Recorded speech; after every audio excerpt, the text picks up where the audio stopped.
नमस्कार, मैं ऋचा सिंह और आप देख रहे हैं सी न्यूज़ भारत। खबर यूपी के जनपद रायबरेली से है, जहां भदोखर थाना क्षेत्र स्थित मुंशीगंज में कृपालू इंस्टीट्यूट की छात्राओं ने कॉलेज प्रबंधन पर गंभीर आरोप लगाए हैं। नर्सिंग की ट्रेनिंग कर रही छात्राओं ने जिलाधिकारी से इस पूरे मामले की शिकायत की है, तो वहीं उधर इंस्टीट्यूट प्रबंधन ने इन सभी आरोपों को बेबुनियाद बताया है। दरअसल पूरा मामला भदोखर थाना इलाके में मुंशीगंज के कृपालू इंस्टीट्यूट ऑफ बायोमेडिकल साइंस का है। यहाँ की 2 छात्राओं ने जिलाधिकारी को शिकायती पत्र देते हुए कहा कि उनके हिंदू प्रतीकों पर हमला किया गया है। यहाँ सिंदूर और बिंदी लगाने पर पाबंदी लगाई जा रही है। छात्राओं ने यहाँ तक कि कहा प्रेगनेंसी के दौरान एबॉर्शन कराए जाने का भी दबाव बनाया गया है।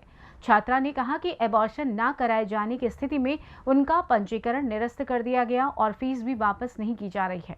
तो वहीं उधर प्रबंधन ने इन सभी आरोपों को बेबुनियाद बताते हुए कहा कि सिंदूर या बिंदी लगाने पर कोई पाबंदी नहीं है, बस गहरा सिंदूर ना लगा हो क्योंकि इससे मरीज पर झड़ने का खतरा रहता है। वहीं गर्भावस्था को लेकर लगाए गए आरोप के संबंध में कहा कि छात्रा ने स्वयं गर्भावस्था के चलते अटेंडेंस पूरी न होने की संभावना के तहत अपना रजिस्ट्रेशन कैंसिल कराया है और नियम विरुद्ध फीस वापस मांग रही हैं। फीस वापस मिलने में हो रही देरी के चलते दबाव बनाने को लेकर ही दोनों छात्राओं ने जिलाधिकारी से शिकायत की है। वहीं संस्थान की अन्य छात्राओं को उनके साथ ऐसा कुछ भी न होने की बात कही है।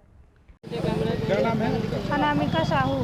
क्या करती, कहाँ पढ़ती हैं? NM कृपालू institute Munshiganj Dariyapur. रहती कहाँ है? घर कहाँ है? हमारा गांव है संदीराम।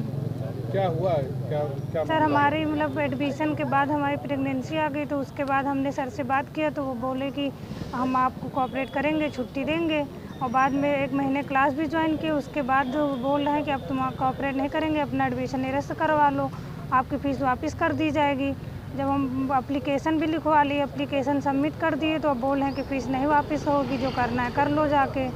और सर वहाँ के रूल नियम भी बहुत सख्त कर रखा है। सिंदूर न लगा के आओ, बिंदी न लगा के आओ, चूड़ी न पहन के आओ, एक डाल के आओ। मतलब ऐसे सब बहुत मानसिक प्रताड़ित भी वहाँ करते हैं। अब फीस के लिए कई बार हमें वहाँ दौड़ाया, फीस भी वापस नहीं कर, और किसी से मिलने मैम से तो ज़्यादा बात नहीं करने देते, अंदर ऑफिस जाने देते। जो कोई मैम से मिलता, मैम भी बहुत भद्रता से व्यवहार। क्या नाम है डॉक्टर का वहाँ के? जो इंचार्ज हैं अमित बघेल हैं, और जो डायरेक्टर वहाँ की हैं श्रुति सिंह हैं। क्या परिचय है आपका? मैं अमित सिंह, मैनेजर हूँ कृपालू इंस्टीट्यूट में। 2 लड़कियां सर्वेश यादव और अनामिका ने यह आरोप लगाया है कि उनसे प्रेग्नेंट होने पर एबॉर्ट करने की सलाह दी जाती है, उनको सिंदूर बिंदी लगाने पर पाबंदी लगाई गई। क्या है पूरा मामला? नहीं, ऐसा कुछ नहीं। उनके आरोप टोटल जो है निराधार हैं। उनका कोई मतलब नहीं। जो हमारे संस्थान के नियम हैं उनके अकॉर्डिंग हम लोग काम कर रहे हैं। हमको उपस्थिति प्रतिशत जो 1 साल में चाहिए वो 75% होना चाहिए, और अगर वो नहीं होगा तो मुख्य परीक्षा नहीं दे पाएंगी। ये बात कार्यालय द्वारा स्पष्ट रूप से एक एफिडेविट लेकर उनको बता दिया गया था। अब उनका बीच में प्रेग्नेंट होने का मामला आया तो कार्यालय में आगे केवल ये कह रहे हैं कि हम प्रेग्नेंट हो चुके हैं, हम 75% अटेंडेंस नहीं दे पाएंगे और हमारा प्रवेश निरस्त करके हमारी शुल्क वापसी कर दी जाए। तो हम लोगों ने ये कहा कि देखिए, प्रशिक्षण शुल्क जो जमा हो जाती है उसको ना वापस करने के लिए हम लोग उसकी भी एक एफिडेविट लेते हैं। वो मेरे पास है भी, मौजूद है। जी।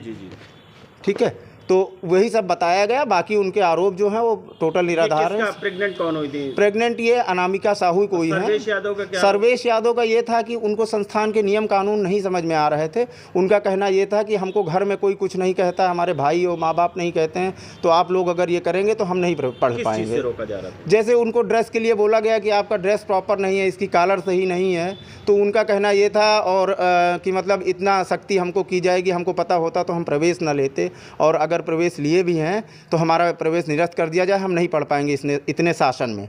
उतने शासन में नहीं, कुल मिला के जो संस्थान के नियम कानून है उसके अकॉर्डिंग हम लोग काम करते हैं। जो इंडिया नर्सिंग काउंसिल और Uttar Pradesh state medical faculty की गाइडलाइन है उसके हिसाब से हम लोग नियम कानून अपने चलाते हैं। तो क्या नियम में ये भी है कि सिंदूर न लगाएं, बिछिया नहीं, ऐसा कुछ नहीं है। बस नॉर्मल के लिए कहा गया है कि सपोज करिए आप किसी मरीज के साथ में कुछ काम कर रहे हैं तो आपका सिंदूर ज़्यादा रहेगा, वो गिरेगा तो आपका कहीं ना कहीं से स्वास्थ्य में आगे मरीज को दिक्कत होगी। इस वजह से बस नॉर्मल तरीके से रहें। हमें हम लोगों को ऐसा कुछ नहीं है कि वो सिंदूर ना लगाएं, चूड़ियाँ ना पहने, ये सब कर सकते हैं, लेकिन नियमानुसार जो उचित है। और बिंदी के कलर को भी बताया गया नहीं, कि काला या लाल लगाएं। ऐसा कुछ नहीं। बिंदी और उसका कोई जिक्र ही नहीं हुआ है। मेरे संस्थान में केवल ड्रेस यूनिफॉर्म देखी जाती है, बाल का जूड़ा देखा जाता है, उसमें कप्स लगे होते हैं वो देखा जाता है। बाकी जो यूनिफॉर्म में नॉर्मल है, जूता हो गया, आपका दुपट्टा हो गया, ये सब चीज़ें। बाकी ऐसा कुछ नहीं है कि किसी को स्पेशली जो है इसके लिए बोला गया हो कि चूड़ी ना पहन के आओ और सिंदूर ना लगाओ, ये सब ऐसा कुछ नहीं है। और टोटल छात्र छात्राएं सिंदूर चूड़ी पहन लगा के आते हैं, पहनते हैं? सब आते हैं और भी हैं, अभी हमारे पास क्लास में भी बैठे हैं, मेरिट में अभी बहुत सारी छात्रा हैं। इनका कुल मिला के केवल एक ही मोटिव था कि हमारा प्रवेश निरस्त हो तो मेरा पूरा पैसा जो है वो वापस मिल जाए। अब कार्यालय से ये कहा गया कि भाई अभी तो नहीं, हमारा सेशन चल रहा है, अभी सेशन का मतलब 30 अक्टूबर तक हम लोग कुछ भी नहीं कर सकते हैं। भविष्य में ऐसा भी नहीं है, सोचा भी जा सकता है उसके लिए, लेकिन अभी 30 अक्टूबर तक कुछ नहीं।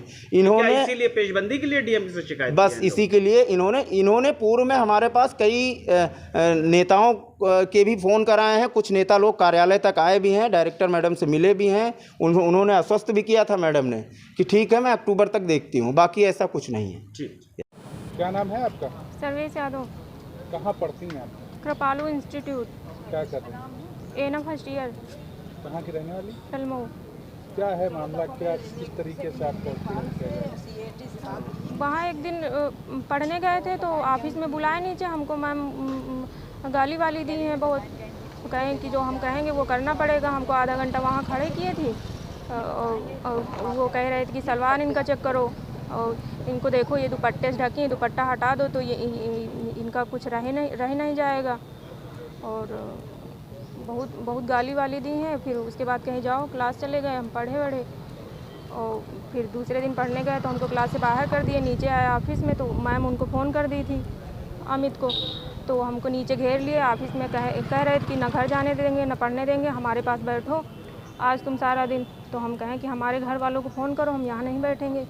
तो घर वालों को फ़ोन नहीं किए, 3-4 घंटा हमको वहीं बैठाए रखे। और फिर इंस्टीट्यूट का मामला क्या है, इस पे क्या?